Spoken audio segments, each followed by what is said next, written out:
Bonjour amis de la santé globale et holistique, c'est Antoine Chevalier, thérapeute quantique. La vidéo du jour s'intitule « Et si on parlait un peu médecine ?» Cela fait déjà plusieurs mois que nous voyons s'exprimer des médecins, experts et scientifiques, nous alarmant et voulant nous donner des leçons, chantres du confinement total et durable. Je commence vraiment à trouver cela hors de propos et indécent. Mais j'aimerais aussi vous parler du monde de l'hôpital et de la médecine, de la santé. Celui-ci ne m'est pas étranger, car j'y ai travaillé pendant des années jusqu'en fin 2013. L'hôpital public fonctionne un peu comme une entreprise, mais avec des règles particulières. Il y a schématiquement un directeur à la tête qui doit gérer un budget, des personnels et des moyens. Vous avez aussi des chefs de pôle pour les plus grandes structures ou des chefs de service qui sont médecins. Le directeur essaye de garder un budget à l'équilibre et les médecins cherchent à soigner des patients.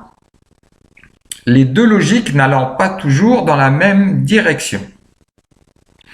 Les hôpitaux publics et les structures privées sont aussi sous la gestion et l'autorité des ARS, Agences régionales de santé, constituées de fonctionnaires du ministère de la Santé.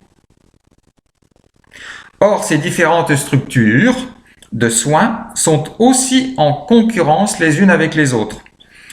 Nous l'avons d'ailleurs vu lors de la gestion du Covid, où les structures privées n'ont pas été ou peu utilisées.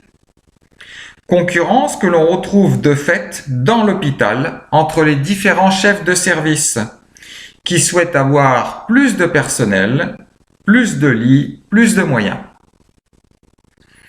Ceci tout en respectant la gestion de leur carrière, avec le pas de vague, et s'articulant autour d'une hiérarchie très structurée, partant de l'étudiant, puis l'externe, en passant par le chef de clinique, jusqu'au professeur chef de pôle, pour ne citer que quelques niveaux. Pour le reste du personnel, difficultés de recrutement, charge de travail, changement de planning, basculement des horaires jour puis nuit, placement de force dans des services non désirés, longueur avant d'être titularisé, turnover dans les équipes, un rappel sur les congés, etc., etc., etc. Et si vous n'êtes pas content, on vous signale aimablement que la porte est ouverte et que d'autres attendent, et ce qui n'est pas forcément le cas. Beaucoup partent en libéral, dans le privé, gagnant moins mais pour être plus tranquille, ou changent de métier. Car la hiérarchie tant administrative que médicale ne soutient que rarement les légitimes revendications. Toutes les structures, d'ailleurs, ne se valent pas. Dans le milieu, on sait très bien que tel service dans tel établissement public ou privé est à éviter, ou bien tel praticien n'est pas recommandé. Et cela pas uniquement que pour des raisons techniques. Aussi, les maladies nosocomiales, celles qu'on attrape quand on se fait soigner, la cerise sur le gâteau, en recrudescence, sont aussi un signe d'alerte. Pour ne citer que quelques exemples, ce chirurgien qui opère alcoolisé, ce professeur connu qui se fait payer très cher et en plus pour opérer un patient et que l'un de ses assistants finalement prendra en charge. Le médecin spécialiste qui arrive faire ses consultations et repart car sa place de parking est prise, laissant les patients remplir sa salle d'attente. Car les médecins peuvent aussi faire des consultations privées à l'hôpital. Beaucoup de personnes peuvent aussi rapporter ce genre d'anecdotes je ne suis pas le seul. Il faut savoir en outre que les structures sont passées, il y a quelques années, à la T2A, tarification à l'activité. L'argent que reçoit l'hôpital de la sécurité sociale dépend de son activité de l'année passée, l'année précédente. Plus vous réalisez d'actes médicaux, plus il y a de personnes hospitalisées, plus on vous maintient vos moyens. Financement pervers qui pousse à la réalisation d'actes médicaux, pas forcément dans l'intérêt du patient. Mais pour en revenir au règne médical au sein de l'hôpital, il n'est pas si éloigné le temps où le ponte chef de service, ayant une haute idée de lui-même, faisait régner la terreur dans les couloirs, à l'image du rôle de Vincent Lindon au début de La Belle Verte, excellent film de Colin Serrault. Et dans un autre genre et sous un autre éclairage, référez-vous au sketch des Inconnus concernant les hôpitaux. Car dans chaque plaisanterie, il y a toujours une part de vérité. En dehors, ce n'est pas toujours mieux. Entre eux, le mépris que peuvent avoir certains spécialistes envers leurs collègues, aussi le mépris qu'ils peuvent avoir sur les autres spécialités ou envers le simple généraliste, surtout s'il est devenu homéopathe ou acupuncteur. Les noms d'oiseaux fusent. L'omerta du Conseil de l'ordre face à des dérives et des comportements contre l'éthique et les valeurs de leur serment. La difficulté que peuvent avoir les patients en cas d'erreur médicale pour être entendus et reconnus. Le temps qu'il a fallu pour que la douleur du soigné, soit entendue, reconnue et prise en charge, surtout en ce qui concerne les plus jeunes. Le temps qu'il a fallu, qui a été nécessaire aussi pour que le patient puisse avoir accès à son dossier médical. Et ce n'est pas encore toujours facile.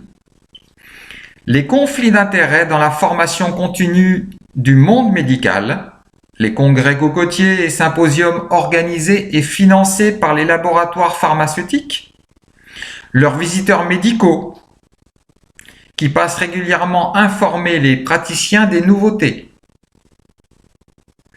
les sommes versées à certains médecins reconnus afin d'asseoir la légitimité de tel traitement ou telle orientation de soins, voire tous les détracteurs de l'hydroxychloroquine payés par Gilead et d'autres laboratoires. Souvenez-vous des scandales de l'isoméride pour n'en citer qu'un parmi d'autres. Et le Vidal, Bible du médicament, paru pour la première fois en 1961, compte aujourd'hui presque 3650 pages, avec 5000 médicaments sous 15 000 formes différentes. Et il y a encore des malades. Quel business est devenu la santé, notre santé, pour ces laboratoires chimiques? Le système de santé ne tient aujourd'hui que par le dévouement et le professionnalisme de son personnel, surtout celui au chevet des patients, et non pas par le soutien des différents gouvernements qui ont supprimé plus de 68 000 lits en 15 ans. Et cela continue encore en pleine crise sanitaire. Résultat, les médecins médiatiques, souvent en conflit d'intérêts avec les labos, sont là pour nous culpabiliser et cautionner la politique de terrorisation de ce gouvernement qui n'a rien anticipé parce qu'il a laissé pourrir intentionnellement la situation, car cela sert sa politique de confinement qui d'ailleurs va durer. Comme d'habitude, ce sont les Français qui auront toujours tort. Restriction de liberté, flicage, répression et amende. Alors, notre santé dans tout cela? Il faut aller la chercher soit auprès de son propre médecin de famille, qui vous connaît et va peut-être oser contrer ce diktat sanitaire, soit la cultiver auprès d'autres acteurs de la santé, ou encore la forger par vous-même en faisant vos propres recherches. Sur tout ce qu'une certaine forme de médecine a oublié quand elle s'est laissée accaparer par ces grands laboratoires internationaux, avec la bénédiction de l'État. Alors à tous ces experts, comités scientifiques et autres médiatisés et culpabilisateurs de population, n'en faites pas trop, car même les personnes les plus naïves vont finir par réagir, et alors là, il sera trop tard pour faire amende honorable. La Terre ne doit pas s'arrêter de tourner, la vie ne doit pas s'arrêter parce que l'hôpital a été détruit par nos politiques. Arrêtez de vendre votre âme au plus offrant et remettez-vous à penser à la santé et au bien-être des personnes. Comme chaque année, les services seront remplis suite aux maladies hivernales de ces personnes à risque et âgées. Votre alarmisme opportuniste serait-il le signe que vous avez redécouvert que les moyens manquent et que l'on peut mourir de maladie ? Le peuple français en a marre d'être pris pour des imbéciles par les politiques, les médias et même depuis ces derniers mois, par vous censés défendre notre santé. Les Français n'ont pas besoin d'être des cobayes des laboratoires, ni qu'un simple bracelet qu'on leur met pour ne pas les confondre à l'hôpital, lieu devenu froid, sordide et terne.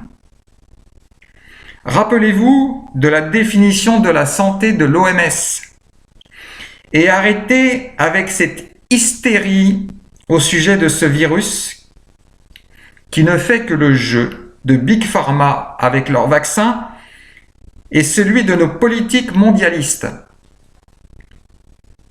La médecine ne peut être une dictature, mais se doit d'être au service de la vie, au service des patients. C'est peut-être aussi pour cela que tant de personnes soucieuses de leur santé se sont tournées vers les médecines douces et alternatives. En étant pour le confinement, vous tuez la vie des Français. Mais cela vous importe-t-il encore ? Voilà pour cette vidéo engagée. Prenez bien soin de vous car le confinement va durer jusqu'à l'arrivée du vaccin, si ce vaccin arrive. Et soyez très soucieux de savoir ce qu'ils mettront dans ce vaccin.